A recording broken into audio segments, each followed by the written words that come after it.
What's up, YouTube? I'm back again. Today's topic is not anything very specific. The overarching will be primarily dating related. So I have a few shorts here. I'm not going through all of them. I'm a very long-winded person, so in respects to that, I'm only going to look into about 3 of them. So I'm going to go ahead and play this one, and I'll play the last 2. I heard that you said thinking a woman is yours can break you forever. Yeah.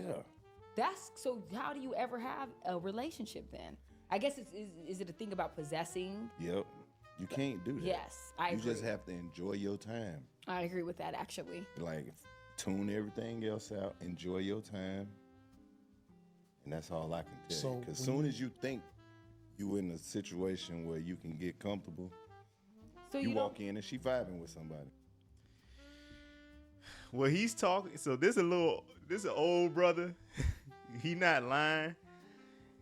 And where this comes from, and I can't say this for all brothers or men in general, but this lesson that he's talking about is something that I've learned a few years back too, kind of on my own. No one directly told me. It was more so I just kind of came to this realization that in relationships, I could put my foot into it, my heart and my soul, but I have to still kind of keep this arm's length approach to how much of my feelings are invested. It's kind of hard to explain because when women hear this, they think, okay, he's not going to invest his feelings. It's not entirely that. There's feelings there. There are feelings that are invested. That's majority humans. I mean, there are humans that no matter how much time they spend with you, they never really gain any feelings. But for the most part, as social creatures, as we spend more and more time with someone, we will grow more and more attached. So if that person was cheat, lie, whatever, we'll still feel some impact, but it wouldn't be as great as it would have been had we had put all our feelings into this. And again, it sounds a little ludicrous, but it's not as literal as the way I just explained it. I would say it's one of those difficult things to explain. It's your feelings are there, it's in the relationship, but it's at arm's length. That's the best way I can describe it. And a lot of men who learn this lesson, they learn it 2 ways. Either a brother like him tells you and you act accordingly, or you figure it out. Usually this will come into the line of you being with women who play in your face. You put all your feelings to it and you walk in, she cheating on you. Or you find out from through the grapevine that she's over here talking to her coworker, whatever case may be. And I remember, at least to give an example, I remember when I was much younger, early into dating, and that happened to me, man, I bawling on my knees like it would be so hurtful. You know, that's just the way it is when you have your feelings involved like that. As I got older, and the day I finally had that piece of knowledge click in my head, and I had to truly accept that, because what comes with that information he just talked about is you have to find acceptance that kind of implies that she's never really yours, right? Because you are constantly going to be reminding yourself, keep your feelings at arm's length. Don't get too caught up emotionally, because the day that you wake up and she playing in your face, you're going to be hurt way more than if you had kept this practice going. And I'm going to tell you right now, the last time a girl played in my face, after learning that lesson, I wasn't that hurt. I remember just being like, yeah, I called her out. I'm just the type of person to call people out anyway. Whether I'm hurt or not, I'm going to call you out because that's just, everybody has a general makeup of who they are and the same kind of behavior they tend to play regardless of how older they get. And one thing that's always stuck with me is about calling out injustice, whether it's something I was doing wrong or somebody else was doing something wrong. So I'm going to call you out even if I'm hurt or not. But people think that they some FBI agent and they can read body language and attitude and think that just because I'm calling you out means I'm hurt. Well, To some degree, but not. The argument is that it's not as great as it would have been. So, thanks to that lesson, I kind of walked away from situations like that later on with a lot more of my peace and emotions intact and less pain. When you experience heartbreak, it's been proven that you actually experience, like, your heart actually go through literal pain. So, to some degree, man or woman, you are attempting to self-preserve. You're trying to protect basically your livelihood, your existence, your ability to survive. So, yeah, that's a real thing. I think any man, woman should come to terms with that. I mean, especially men, because whether women want to accept it or not, and this is the last thing I'll say, and I'll play the next short, is it's not an even playing field between men and women when it comes to dating. This is how I look at it. Not everybody's going to agree with the exact description of this, but the way I see it is that women, what I learned is that women tend to control who gets access to date them and sleep with them. Men just control who gets the ability to be married to them. Because, and that's how I've always, I ain't gonna say always, again, let me do my best not to use absolutes. I have a habit of doing that myself. But this I have learned over time, so not always, because I didn't always know this. And it seems to hold true to some degree, right? Well, actually to a pretty decent degree. If a woman finally gives a man access to date her and sleep with her and be with her, right? And she say okay to be in a relationship, as time goes on, when she wants to have this true commitment, whether it's a relationship or a marriage, he has to be the one to initiate that. Women tend to look to the man to now that they're with to initiate that next level where it shows, I ain't gonna say true commitment, but where you're truly committed to the person, right? Based on how we perceive dating and relationships, because not all cultures perceive it this way. So when it comes to marriages and committed relationships, women tend to look to the man to initiate the beginning of that. Not that they're incapable of it, but this gives them emotional assurance to some degree that the man truly wants to be with them. But it doesn't give us that same assurance because you just chose to say yeah.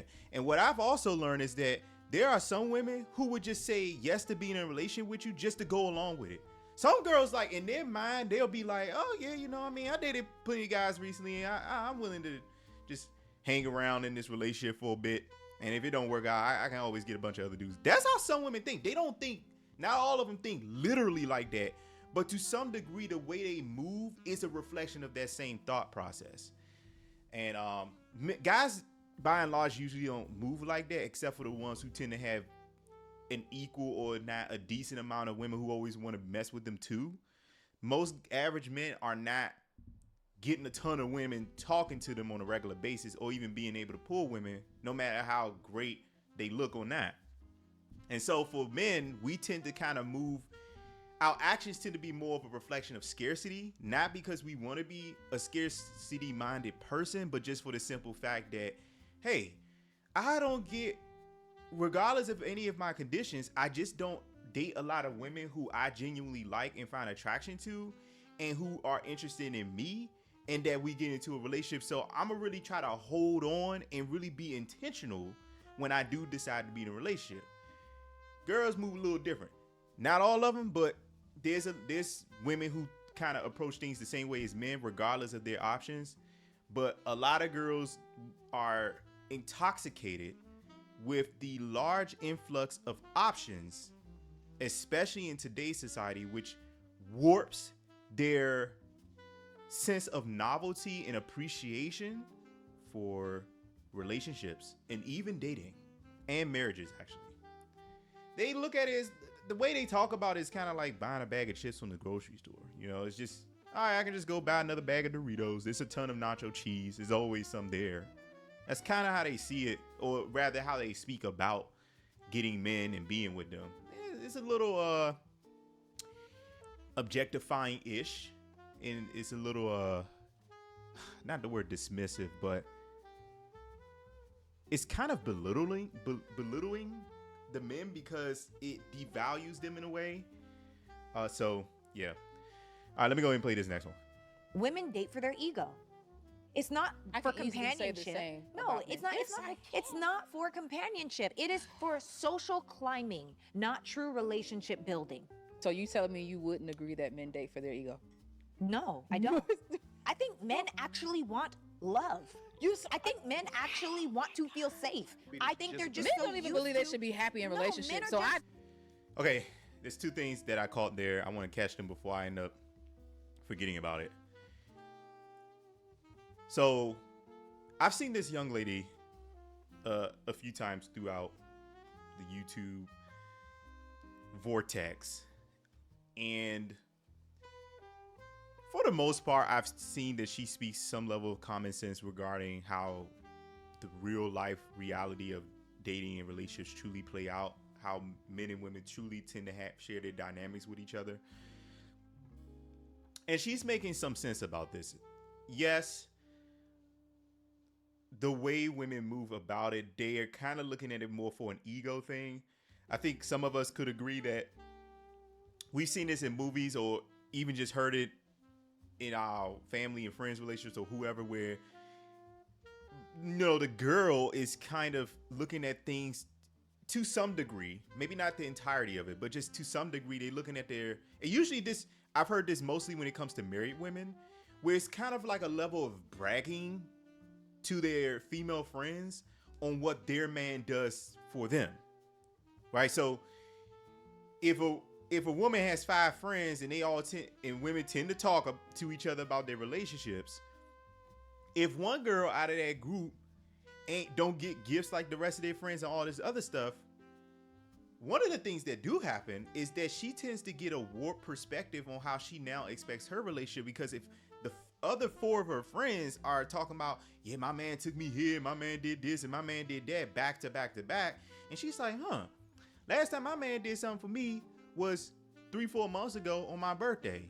He took me out to dinner and all this other stuff. She's now gonna start reevaluating her dealings with her husband in this example, and trying to project what she expects to be for her relationship based on how her friends are getting their experiences from their male partners, and that's not healthy.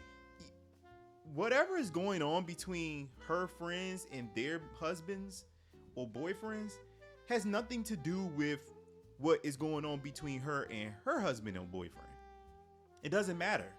Those are different people. It's not like y'all all are dating a clone of the same man. And you're like, well, why is my clone not doing as much as yours? Okay, in that regards, it's like, all right, now you just need to go back to the manufacturer.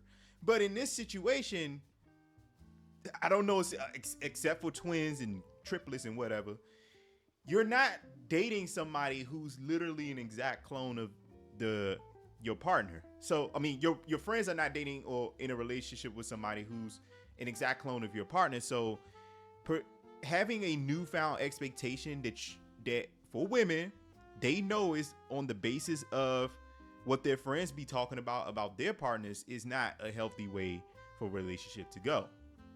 That's one issue. Second issue is they tend to compare. So let's say there's nothing wrong. Everybody's boyfriends and husbands doing all this cool stuff for them. They're just bragging.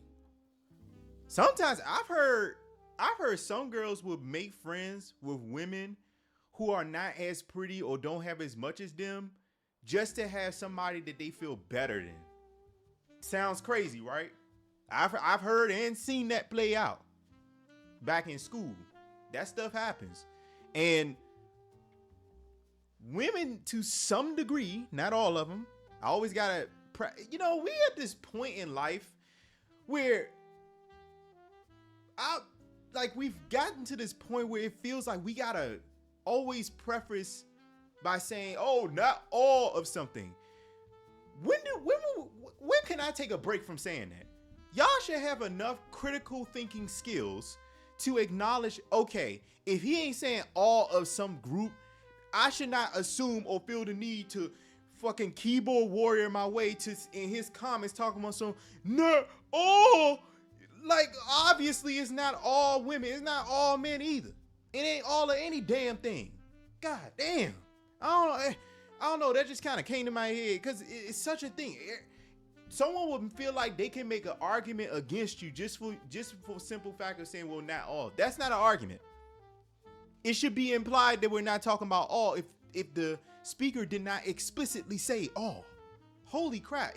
If someone just used the term women, men, TVs, if they didn't say all TVs, if they didn't say all women, if they didn't put the word all and then the term, then don't assume that they're talking about all. Holy shit.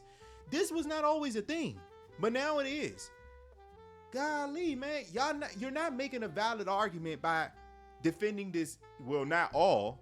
You still need to make an argument against the points that the person made. You're just nitpicking that whole all shit. Holy fuck. I hate when people do that.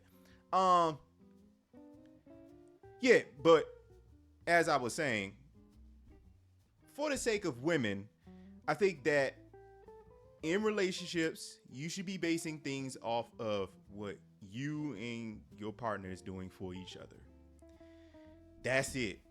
What she's hearing from her friends, all that bragging and comparison, that gotta go. But that's what she's talking about, at least to me, when it comes to this ego thing. Because it's like, oh yeah, my husband, he brought me a yacht. Okay. You know, and now the other woman may feel like she got to one up or get on her husband to do more. That's where that's coming from. Now, the second part, and let me play it back a bit because the woman that's listening interjected this woman. I think men actually want to feel safe. I think they're just men don't even believe they should be happy in. Men don't even believe they should be happy in a relationship. Why do you think that is? The question I would ask her is, why do you think you have that statement coming out your mouth? Where do you think that came from? Why do you think men don't believe, or some men don't believe that they should be happy in relationships? It comes from how we've been breeding our society to believe the dynamics between men and women should be in marriages and relationships, where it's this constant over contribution on the man's side and the over receiving of the women's side, and it creates this lopsided give and take love relationship between men and women, and it's not healthy. Over the course of the years, men in those situations, which is a very common type of relationship, will just not end up being happy. That's not because they believe that, but it's just because that just seems like the acceptable option that men can choose if they really want to be with a woman. Now, we living in a world where men are starting to say, fuck that. I want to be happy just like she is when she be leeching off of men in relationships. And so if I know that historically when men got in marriages, all we got was give, and a lot of take from the woman on average, I don't want to take a risk putting myself in that position and end up not being happy. So therefore, what I'm going to do is just stay single so that I can maintain focusing on myself, my feelings, my peace, and taking care of myself, and not feeling like I got to keep sacrificing for somebody else who all they do is spend time leeching. Now, that's under the assumption that the next woman, that the woman in his life that he would have potentially married at any point did just spend all their time leeching. But that doesn't mean that it would have happened. He could have actually met a woman who didn't do that, who actually valued a give and take relationship. Even in the earlier years, before all this social media craziness, even though I seen just as many men in common marriages where it really was what I just described, there were a few in the nooks and crannies. There were a few marriages where women actually carried a different mindset about it, and those men had a happier experience in their marriage because the women that they were with actually said, no, I appreciate everything you're doing. I want to give back to you as much as I can that you give to me. Those relationships end up lasting just as long as the other relationships. However, the man is actually happier or happy in general. And that's the better outcome that, so when we always talk about statistics like, oh, men always die earlier than women because they do crazy stuff.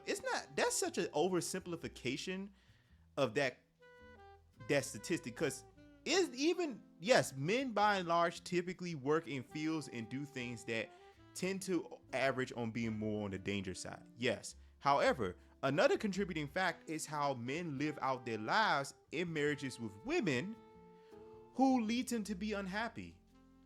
Being unhappy, stressed, depressed for decades in a marriage can lead to earlier death too.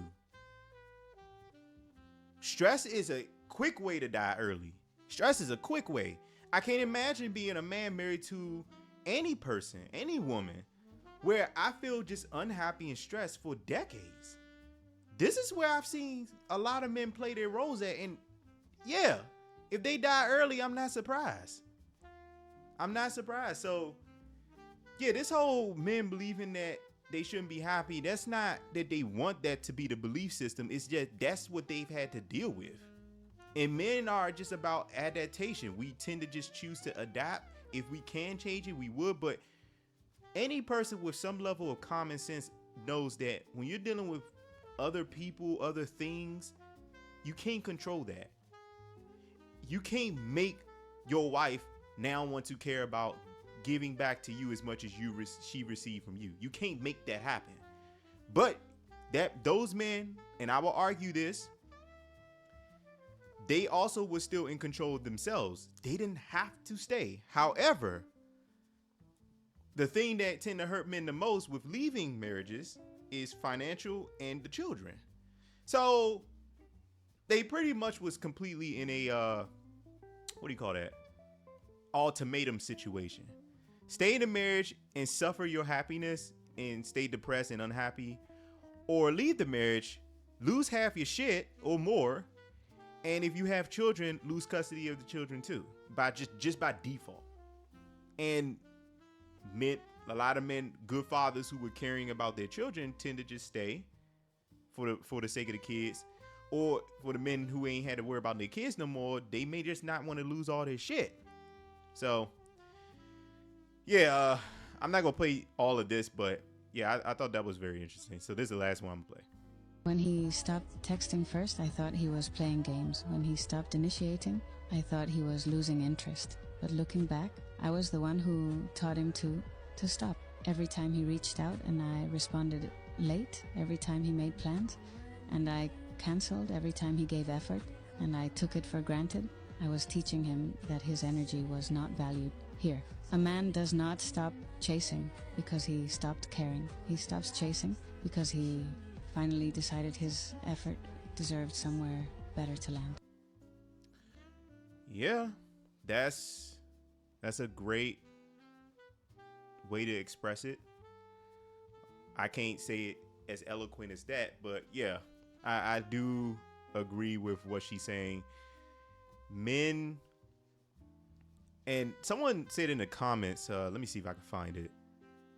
If you ignore a boy, he will chase you. If you ignore a man, he will replace you. So I get the argument with that statement. I will say that it's not really about whether we want to call someone, we perceiving this next male individual, boy or man. It's more so about the mindset and how that man feels about himself. Men who will do chasing can be a myriad of reasons. It can be their love for that woman. It could be the simple fact that they're just naive to certain things that come on with dealing with women. It could be a lot of reasons. It's not that they're just being a boy. It's more so about their naivety sometimes. Because I was naive at one point, and that didn't make me any less of a man. It just meant the simple fact that, and I'm not saying he's trying to say that, but it's just the simple fact that men in general, you have men who are naive to the things that women tend to do when it comes to dating them, and you have men who are not. And then you have men who's kind of in between. And I usually think those are the mix of men who haven't completely accepted the reality of certain things, or know some things but don't know it fully, stuff like that. Yeah, I've had women play these stupid ass games with me before too. When it comes to dating, it's totally childish, and this is why men so much tends to call women children when it comes to stuff like this. Because if you're not interested, then just ignore me. I'd rather that. You ain't even gotta tell me nothing. See, if you ain't strong enough of an individual or have enough willpower to communicate not being interested, but to play this cat and mouse game, no. When you are on, and for lack of better words, purpose, or you have something that's going on in your life that you're busy or you value or enjoy doing, it could be playing video games every day, it could be whatever. You're not gonna, as a person, you're not going to want to waste your time trying to be this oracle and predict what the hell she's doing as to why she's not responding in a decent time fashion. You know, oh, it's been 4 days, I don't know why.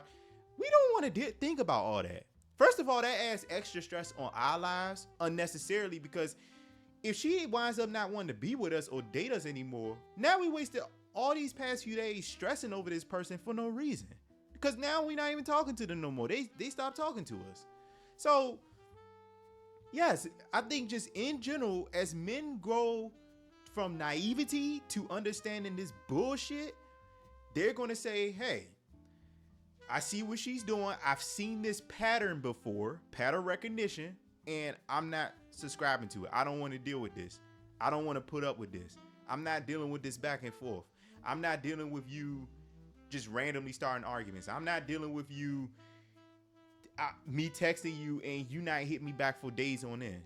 It's just all it does is speak to me as disinterest, and if it's not that you lack interest in me, you just a lazy lover. That's what I call that. Just being a lazy lover. Not that she may have loved him at that time, but more so you are a lazy person when it comes to dating, period. These are usually girls who are taught by other women, whether it's through social media or growing up by their parents or sisters or friends, that men should just be doing everything, and that's just not true. That's just not true. Good relationships that last, good dating experiences that tend to play out positively is a give and take. It's a give and take. See, let me say one thing. I look at relationships and dating like I look at the people in it when it comes to just, I don't know about them polygamy situations, just monogamous situations. Whether it's dating, relationship, or marriage, I look at the individuals involved like rechargeable batteries, right? The moment a man and a woman get into any type of situation with each other, let's just, for the sake of this argument, speak about it in realms of relationships and marriage. The moment that they get in relationships with each other, they start off, in my mind, this is how I've made this logistical as possible for myself. They start off with 100% battery life. Now remember, I said that I see them as rechargeable batteries. This is how I see the individuals involved. Every time the man does something for the benefit of the woman, and this, let me preface by this, that is beyond the basic 10 expectations of typical monogamous relationships, so traditional relationships, he is losing one battery life, 10%. So now he's down to 90. So if he goes out his way and, who knows, buy her dozens of roses, all this extra stuff, when their typical relationship, all he does is take her out to dinner and that's it. He don't buy a dozen roses and take her out to dinner. He just subtracted 10% of his battery life, right? So now he's down to 90%. She's still at 100% so far in this example. When the woman does something beyond her typical scope of expectations in the relationship as well, she loses 10%. So now let's say she did something of equivalence, and now they're both at 90%. Now, this is what I'm about to talk about next is what typically happens in most relationships. The man or the woman continues to, usually it's the men lately, but I've heard plenty of stories of women that this happens to. Plenty of them. The man or woman, so I'll just say it like this to keep it as equal as possible. So the man or woman will give beyond their typical scope of expectations in the relationship, But the man, the receiver, the partner in this question, in this statement, is not meeting back with that person. So what ends up happening is that the woman or man is at 90, like I just started it off with, and then now they're at 60 or 50%, but the other person is back at 100. Now, why is that? Because their partner is going above and beyond, but the other partner has not matched that in any equivalent way. So now eventually, when the man in question or the woman in question gets all the way down to a 10% battery life, even 20%, it depends on the person. You're liable to hear this statement or something similar. I feel underappreciated. I don't feel like you care about me. I don't feel like you love me enough. I don't feel like you want to do much for me. I don't feel like you go out your way the way I go out for you. I don't feel like you think about me as much when you decide to make decisions, when you're making certain decisions. These are where those statements to me tend to start to rear its ugly head into the relationship. Is when one partner is not being recharged by the efforts of their partner. So what people need to do, this is where that statement of it's a give and take. You both partners should be giving and receiving when applicable. When one partner is just doing a ton of taking and the other partner is giving a ton, you're going to eventually have a lopsided relationship where the wife in question is 100% battery life because she hasn't sacrificed effort to the other part, to her husband, and the dude is at 10% running on fumes. This is where people become unhappy. This is where people become, what they get, I'm trying to think of that word. Resentment. This is when people can have resentment for their partner, grow resentment. It's a lot of things that tend to crop up when you get your partner down to 10% battery life. So that's how I didn't explain that very well. I'm gonna be honest with you, but that's how I tend to see it in relationships with monogamous traditional relationships. That's that give and take effect. When you as a partner give more go out your way to give to your other partner, you're recharging their battery life and you deplete 10% from yours. But that gets recharged back when your partner gives back to you of equivalence effort. That's how you keep each other at least 90, 80, 90, 100% battery life throughout the life of the relationship, is that give and take effect, recharging each other's batteries. So yeah, I think that I think that women and men both are falling short in dating relationships. I will agree for the men. And plus, because I'm a man, so there's gonna be a level of bias. I will agree for men that women have grown to have a warped perspective on how dating, relationships, and marriages should be. And I will agree to some degree with women as well that men move different as well regarding those same situations. However, people move differently based on their environment, and that goes for men and women. So if men stop wanting to marry because of things like, hey, this is what's going on in my environment. I keep seeing men be gutted in family court. I keep seeing men lose custody of the children, even good men. I keep seeing this. I keep seeing that. Men eventually are going to change their position over time. That's going to now affect women who want to get married, whether they're good or not. And when women watching some freaking Disney movie or whatever's going on, or if some girl like, what was that woman, Sprinkle or whoever, is warping the perspectives of women to think that, to basically teach women to think, look at men as nothing but a cash cow and just a selfish somebody to benefit off of, that also can affect how women move in dating and relationships, which can also have a cascading effect because it will affect how men move, because men are going to see that change in behavior and how they're being treated again, and then they're going to move differently as well. So if by and large women and men start to slowly come back to a approach that's more of a common sense, respect each other, love and care and respect each other type of way, people will start to grow to move differently again in a more positive way. That's just the way it is. If we continue to go down this shitty rabbit hole, it would just get shittier. That's just it. It would just get shittier. So that's all I had to talk about. See you here.